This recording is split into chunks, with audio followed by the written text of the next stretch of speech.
That was 21-3. All right, guys, have at it. Bill, what's it mean to wrap up the undisputed title? Well, it's, obviously, we've shared it a few times. I don't know how many, four? I think we've shared it. Yeah. And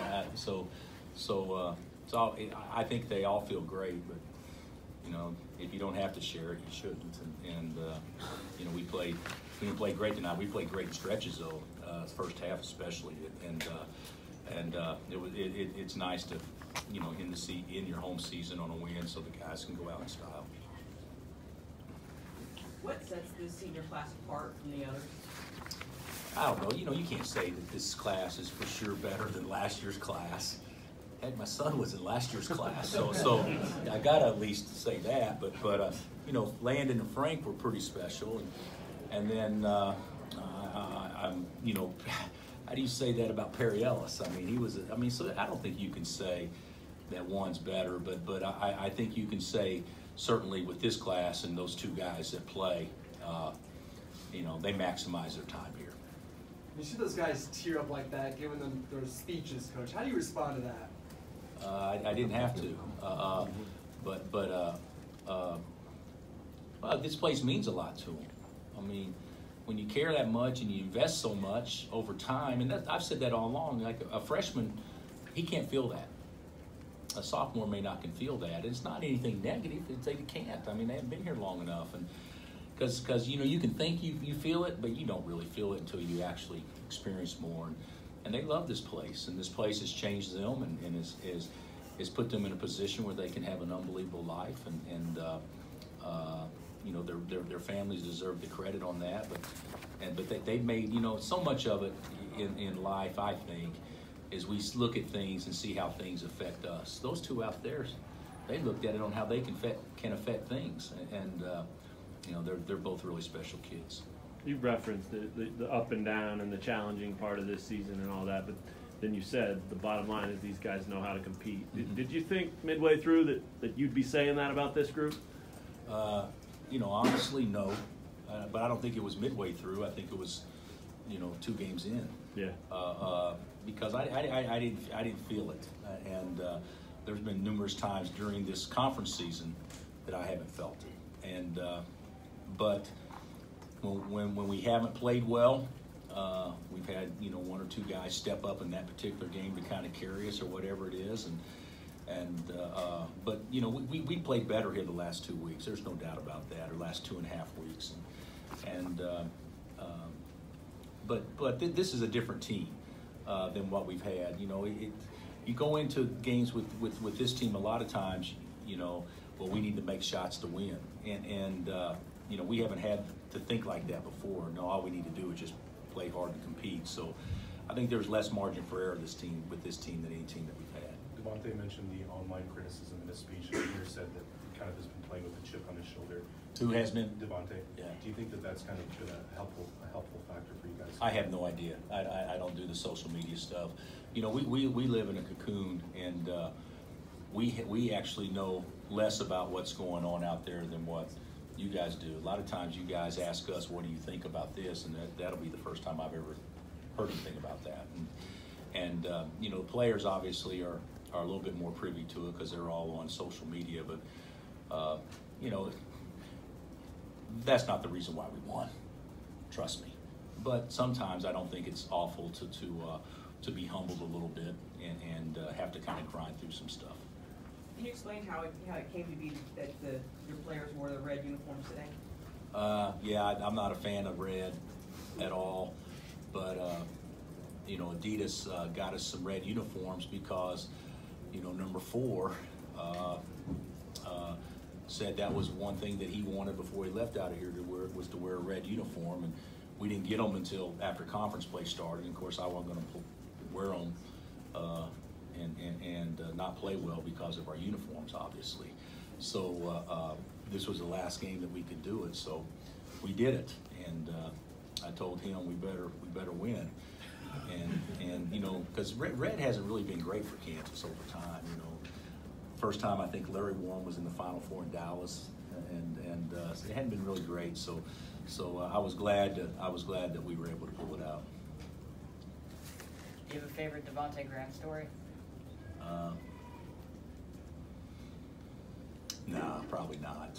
I mean, I probably got a lot of great memories, but you know, I always thought that his best moments were at OU, his sophomore season. But I think he topped that, you know, in Lubbock. I'll probably look back at the Lubbock deal saying we saw a guy carry us. I mean, we win the game at Lubbock when we ran crap offense for 20 minutes, and the only shot he made, the only shot times we scored was in the clock when he just took a 6'9" guy or whatever it was. And those are hard plays. He put us on his back down there. You mentioned the conversation you had with him after the Wichita State game. Did you know at the time that were you trying to get his confidence up and build that in him? You know, there's a lot of things that I think players remember that coaches don't. You know, when you get players together and they start talking about, hey, do you remember when coach did this to this guy? And I'd say I don't remember that at all. But they don't forget stuff like that because, you know, we are talking to a 13, and they're only talking to 1. So of course they remember maybe some better, but I thought Devontae Graham could own this place first day he walked on campus, and basically he has about as much as any player that we've had here. What did you think that day one? About him? Yeah. Well, I mean, just what's already been stated: personality, outgoing, smile, gets it, unselfish. I mean, he's got the qualities of that really good leaders have. The margin for error, the grind that you've talked about. You had a celebration a little bit after Tech, and then this tonight. How much do you think that was needed, or that this team can benefit from that? You know, I don't know. I don't know. I thought we played so poorly the last, 10 minutes of the game. So, we could have left out of here on a really high note if we had played better down the stretch. But, we also might be tired. I mean, you think about that. I thought this was the hardest game that we've ever played to end the season, other than, I don't know if you remember, we beat Missouri in the last game, and then we had to turn around and play at Oklahoma State on Monday. So there was no practice on Sunday. It was just let's just get on a plane and go, or a bus. And this one wasn't quite like that. But yesterday that was a tired group, and a lot of times when you have the foot on the gas for a long period of time, when you feel that you've got something that nobody can take away from you, the tendency is to let off the gas. And this is a tired team, so we'll probably take a couple of days off. At least the guys have played the majority of the minutes, and hopefully get our batters recharged before we go to Stillwater. But I think it's needed. But I didn't really see an unbelievable celebration. If this had been the game to win the league, I think it would have been to clinch a tie for it. I think that would have been obviously. But I think it was. I don't want to say anti, but it's probably a little anticlimactic, just because we'd already done that on Saturday. What did you find out about Bamba not playing? And what did Bamba? What did that do to your game plan? It didn't do anything. You guys dissect everything so much. I mean, so we find out at 1 o'clock or whatever that he's not going to play. That doesn't change anything going into the game, except throw the ball inside Doak. I guess it does change because they have less depth. Doak led the game in scoring, but did it kind of feel like the seniors carried this one? Well, yeah, Doak played good. He don't play great, except for one statistic. I mean, and he went backwards in that area, which is obviously a concern. But he was good offensively. Other than that, and of course he was active, blocking 5 shots. I thought that was about as active as I've seen him. So you could say Devontae and Svi kind of carried us.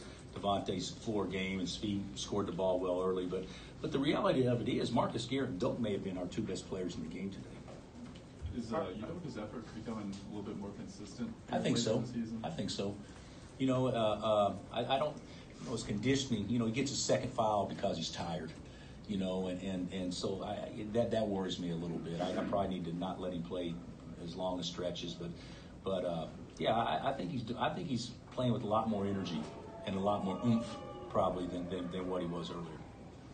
All right, Coach. Thanks, Coach. All right, guys. Have a good night. Thanks.